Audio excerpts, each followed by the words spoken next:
2. Good afternoon, welcome. This is the 3 p.m. press briefing for the park incident. I'm Jonathan Cox, CAL FIRE Incident Management Team 3. The intention of this briefing is to share the latest incident information. Today's speakers, we will hear from representatives from Butte County, Tehama County, and Shasta County. To start things off, we'll get an operational update from CAL FIRE Incident Management Team 3 Operations Section Chief Mark Brunton. Good afternoon. The past 24 hours, we've seen our fire behavior not increase significantly by any stretch, which is a very positive thing. We've been able to utilize that time effectively and efficiently with our resources to continue our suppression operations and go direct with the fire as much as possible. Take you around the fire and give you the update as to what we've been seeing within the past 24 hours. As we move up the western part of the fire, we're seeing a lot of good direct suppression activities. The lower part of the fire, well mopped up, direct line. Found very few heat signatures anywhere close to the line, so exactly what we want to see with the fire at that point in the time. As we move into this pocket, now we have direct line in that area, continued heavy mop up, a lot of heavy fuels down and so forth, so a lot of work within that interior, but looking very good and feeling very confident within that area of the fire. Moving further up as we move towards the Highway 36 corridor, one of the challenges in this area is it's very steep, rugged terrain, long drives, 2, 3, 4 hours to be able to insert crews by ground into that area and to put direct line in. It's a lot of grassland, using hand crews. That's a lot of tough work. Going through some of the terrain is very difficult. Very dangerous areas for firefighters, not only with the fire, but also the steep, rugged terrain. But they are in there and they are inserted and doing a lot of good work within that area, but that's just going to take a lot of time. That's challenged us in the past 24 hours, previous day with a lot of spot fires. So as crews are trying to go direct, a lot of times they have to divert from that direct attack and pick up those spot fires, which does drain the resources a bit. But if we do not go after those, that could prove more dangerous and, more importantly, create more of a spread of the fire, which we want to keep to an absolute minimum. So they've been doing an outstanding job jumping on those when they can and going after that. As we hit the Highway 32 corridor, the Lanes Valley area, we've had a lot of success in getting direct line there, but some of that has been very challenging as well. Continuing to put the direct line in there, and again, same issues with spotting and stopovers previous shifts, but this one so far we've been holding, and it's just given our crews an opportunity to jump in there and continue the suppression actions. But still a lot of work to be done in there, a lot of hot spots to handle. As we continue around the part of the fire, or the community of Mineral, a lot of work being done in there to prep that, to protect it, putting in additional lines and contingency lines to protect the community, and to give us a second line of defense from the main fire if it decides to make a push.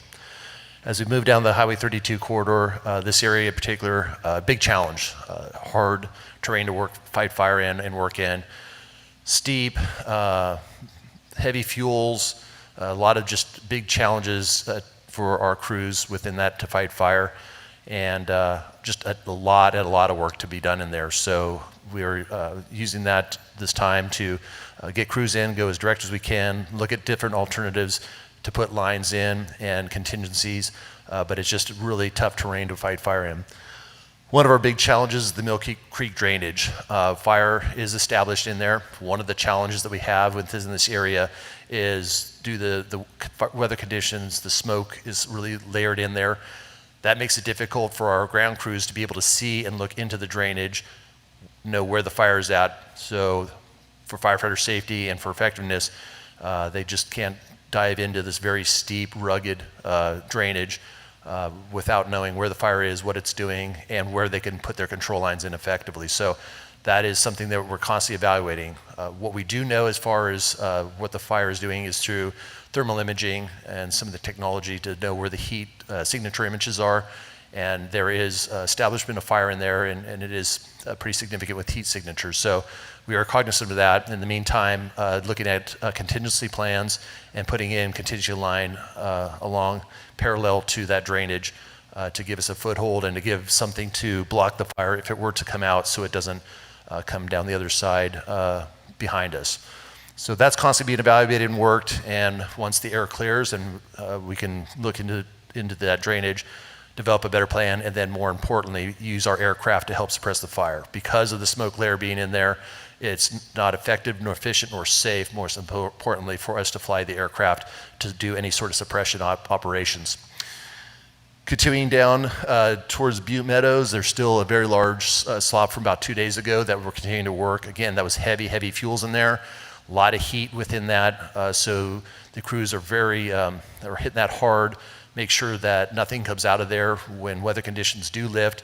We have in the past few days gotten a lot of spotting out of that just due to the type of fuels that are burning and the heat that is being held within that area. So working really hard on that to protect that area. Continuing down 32 as we hit towards Forest Ranch. Repopulated a couple of days ago at this point. We're continuing to work in there, do mop up. Our calls for service have increased since we have more eyes from the public in there. So that's something that we're very active with in making that safe and continue to mop up and strengthen our lines near that community.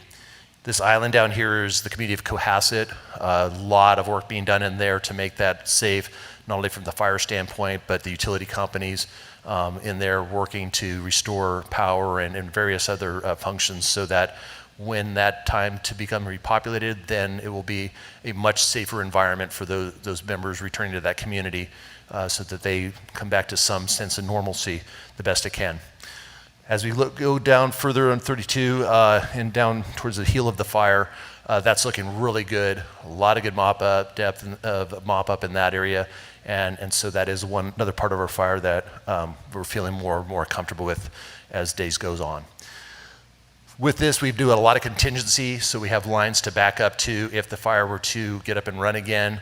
And so in the Shasta zone, that isn't directly affected by fire right now, they've put in a lot of good control lines, opened up a lot of previous control lines and expanded those. A lot of fantastic work, hard work that's been done in there. And they should be completed with that project probably later today, but working tirelessly, feverishly to make sure that that area is protected. In the Tehama zone, a lot of contingency lines across the top of the fire and working their way down to meet with the Butte side, again, due to the topography, heavy fuel loading, and even though we have a ton of resources, it seems like there's just so much ground to cover and so much work to do, but they're working around the clock to make sure that those contingency lines are put in. They have really good plans for the contingency and continue to work on that. That's just going to be just a long project to accomplish. On the Butte side, same thing. A lot of work's been done all the way back down towards the heel of the fire, utilizing a lot of fuel breaks, a lot of previous fuels reduction work, which has been fantastic, helped us out, saved us a lot of work. And then with the fire in Mill Creek, resources from that contingency have now started working back towards that area so that we can create a buffer or a secondary control line parallel to that drainage. So if the fire were to come out, that we had something to block it from running back down towards the communities. So that's the overall plan with the contingency. Aircraft-wise, we have over 40 helicopters, rotor wing aircraft assigned to us. We currently have 2 helibases with the expansion to a 3rd soon. Those are flying as much as they possibly can, where they can, due to the smoke conditions. Again, like I said earlier, they cannot always fly in all the time because of the smoke conditions, but where they can, they are flying. They are doing their water dropping missions as well as retardant missions through a mobile retardant base that is established. Our fixed wing aircraft that we have assigned to the incident are also flying when they can to support the troops on the ground. In addition, with the resources that we have and other fires breaking out throughout the state of California, and with the expected weather that we are seeing, we will see a potential increase of initial attack and increased fire behavior with the coming weather, and we are preparing for that. We have contingency plans in place, and plans to bring additional resources in. One of the things is we are utilizing resources from other states through the Western States Agreements, in which we will receive help from them like we have provided them. Currently, we have 5 task forces of engines from the state of Texas that are here in California now, and they will be in briefing with us within the next 24 hours and will be directly utilized on the line, probably starting the next shift or the shift after. Additionally, we have resources coming from the states of Nevada, North Dakota, and Utah that will be arriving throughout the days. Also, we have additional resources coming from the California National Guard and other state National Guard assets regarding aircraft, in addition to hand crews. Our first hand crew from the California National Guard looks like it'll be here starting Saturday. That'll be a huge force multiplier for us, and then another package of hand crews coming early next week. Thank you. Speaking next is CAL FIRE Incident Management Team 3 Incident Commander Billy C.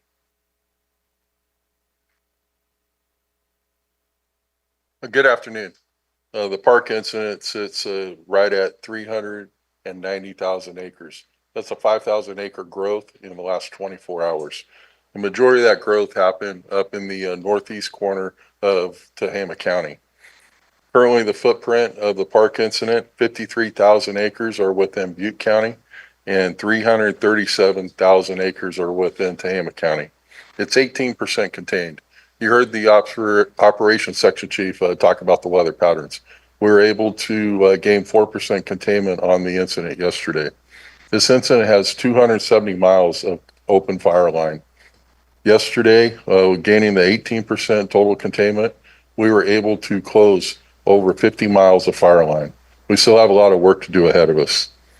We have 6,000 personnel assigned to the incident, 107 hand crews, 521 engines, 180 dozers, 115 water tenders.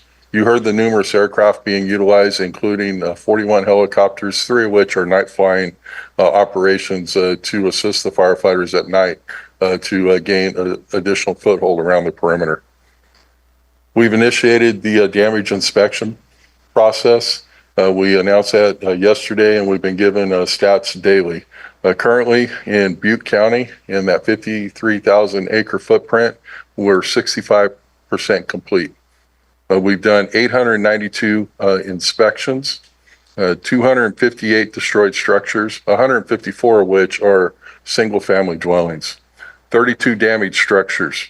There are 602 structures that had 0 damage due to the fire impact. That's a 68% survival rate within Butte County.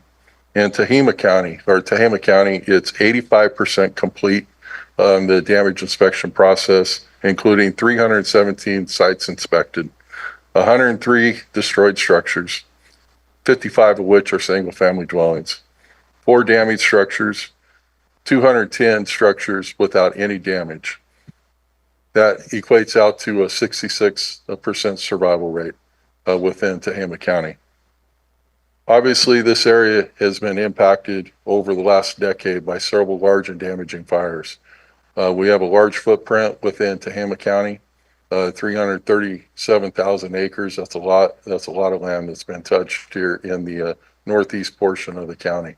Obviously, we've had damaging fires on both sides of the Tehama County unit, and then the Butte unit has witnessed and suffered severe and devastating fires over the last decade. Please keep in mind, we're working extremely hard, making sure our firefighters are engaged, going direct on perimeter control, and trying to shorten this fire up as soon as possible. Thank you.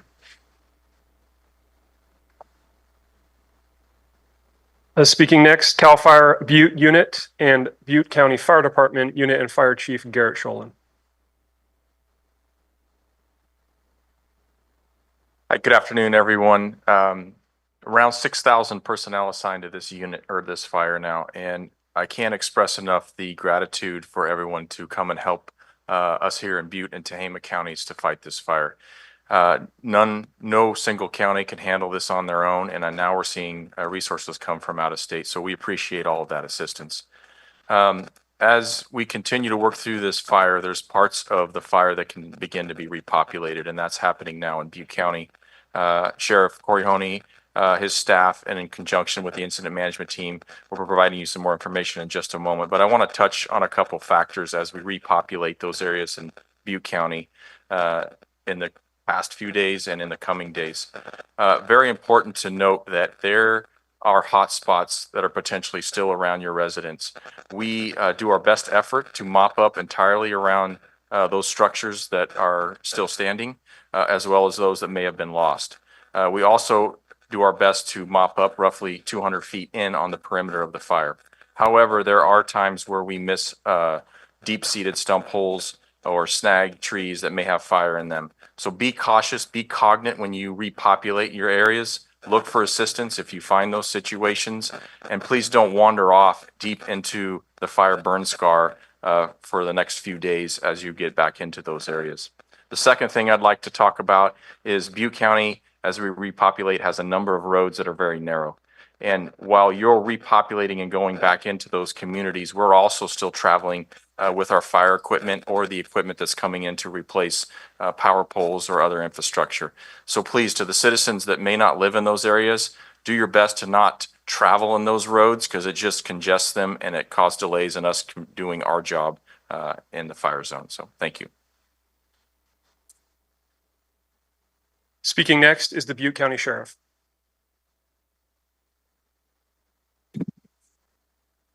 Good afternoon. I'm Corey Honey, Sheriff of Butte County, and I'm pleased to say that things are continuing to improve in Butte County. We continue to work very hard with our counterparts in fire to reduce evacuation orders to warning, and then hopefully we can move from warnings and get everybody back into their homes without any threats whatsoever. This afternoon, we are lifting warnings in zones 312B, 317A, 273, and 318 in North Chico. We're also reducing evacuation orders to warnings in zones 312A and 317B. Zone 253 will go from an order to a warning, and this includes Cohasset Road west of Biolis Road. I want people to understand we're going to continue to have the traffic control point at that area in place for a few more hours. So you can expect some delays because we need to give residents returning to that area packets of information that's important for them to have with regard to their safety. And I would reiterate what Chief Sholin said. Please be careful as you repopulate these areas. And also, if you don't live in the area, stay out so that residents can get back in, and also we can continue to have emergency personnel have ready access to that area. In Forest Ranch, orders will remain in effect on Highway 32 due to the need for fire personnel to continue to access that area and a lot of congestion on the roadway. However, due to the very limited number of homes in that area, we will be opening up Highway 32 between Platte Mountain Road and Humboldt Road to residents only. There are only about 6 residents in there, so we're able to accommodate that. Those individuals who live there will be able to access that with proof of residency. Please note, though, if you don't live there, it is still under an evacuation order and it is not open to the public, only residents. And for those residents, also, please be careful. A list of full road closures can be found by visiting buttecounty.net. As I spoke to you yesterday, we have resumed the escort program for residents that need to be escorted into their properties. Escorts can be requested by calling the Butte County Sheriff's Office non-emergency line at area code 530-538-7322. Please be patient, and I'm happy to report from our dispatchers that the vast majority of people who called yesterday were very patient, very pleasant. It made the process go much, much smoother, and it reduced the stress upon everybody involved, not only our dispatchers, but also the people calling. So I appreciate all of you and your patience for that.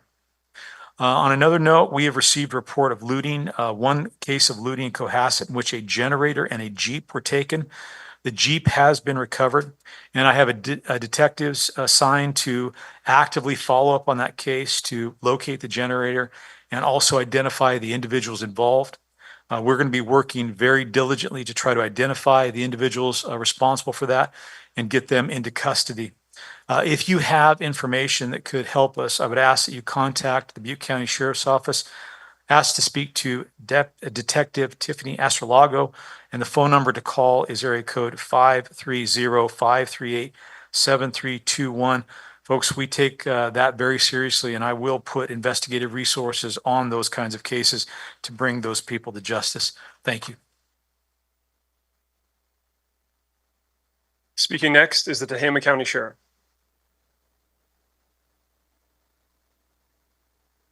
Good afternoon. Sheriff Dave Kane, Tehama County. I want to first start by thanking the fire service for their heroic efforts that we've seen in Tehama County alone. The vast resources that have come to bear on our areas have done tremendous work to protect our threatened communities.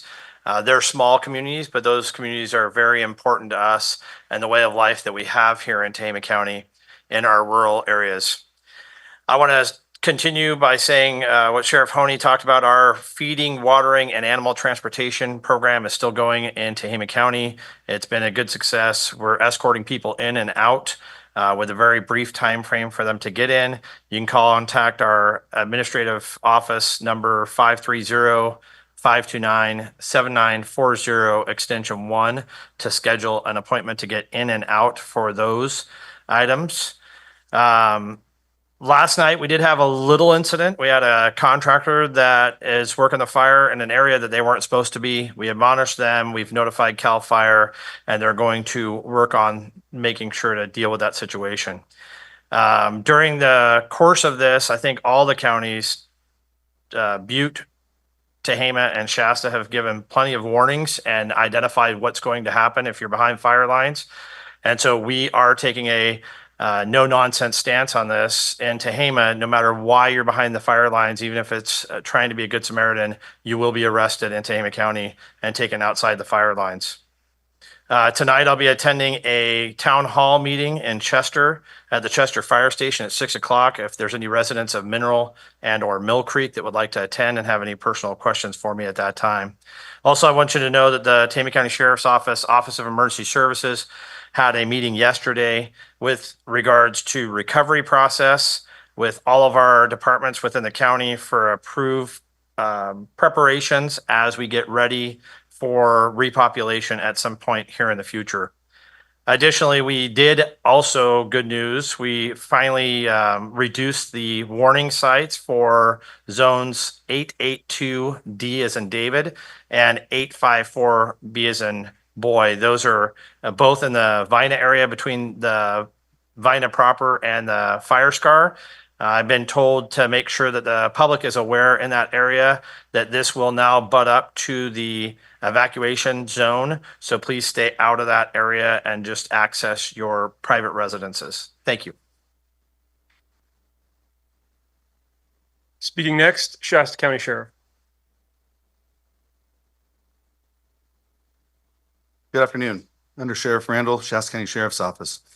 At this time, Shasta County, we still have a number of areas in Shingletown and Manton that are under evacuation and evacuation warnings. We have 30 zones under evacuation order and 34 zones remain under evacuation warning.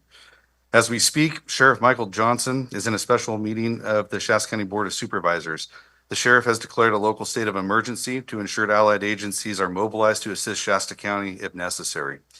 Our hope is the board will ratify this declaration here momentarily. I want to speak to those who are under evacuation, warnings and orders. We understand the desire to return to your homes.